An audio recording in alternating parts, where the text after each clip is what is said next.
मित्रांनो, खरी शिवसेना कोणाची आणि शिवसेनेचा धनुष्यबाण नेमका कोणाचा, या सुप्रीम कोर्टात रखडलेल्या प्रकरणाची सुनावणी अखेर आज पार पडली. बराच काळ हे प्रकरण सुप्रीम न्यायालयामध्ये प्रलंबित आहे. तारखा निश्चित होत राहिल्या हो, पण त्या तारखांना सुनावणीच होत नाही आणि मग ही तारीख पुढे जाते, अशी परिस्थिती निर्माण झाली. या प्रकरणाच्या निकालाचा परिणाम महाराष्ट्राच्याच नव्हे तर देशाच्या भविष्यातील राजकारणावर सुद्धा होणार आहे. त्यामुळं उभ्या देशाचं लक्ष या सुनावणीकडे लागलेलं आहे. सुप्रीम कोर्टात आज या प्रकरणावर सुनावणी झाली.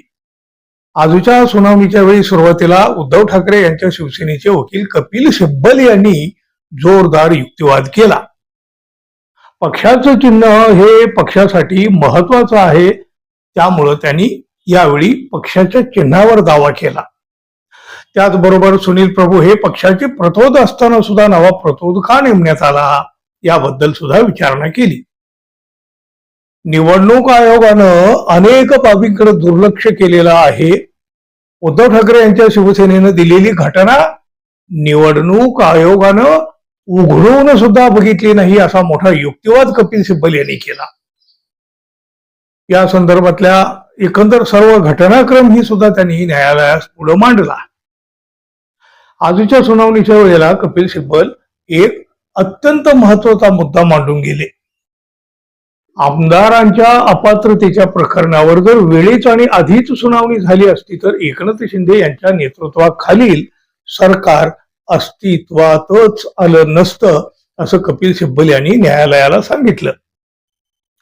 2019 साली एकनाथ शिंदे यांनी उद्धव ठाकरे यांच्या नेतृत्वाखाली शिवसेनेकडून निवडणूक लढवलेली होती. त्याचबरोबर त्यांच्याच नेतृत्वाखालील सरकारमध्ये एकनाथ शिंदे हे मंत्री बनलेले होते.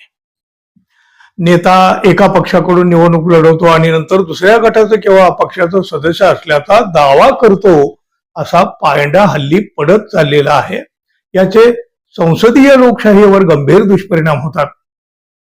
या याचिकेची सुनावणी जर वेळेवर वेळीच झाली असती तर शिंदे यांच्या सरकारची स्थापनाच होऊ शकली नसती.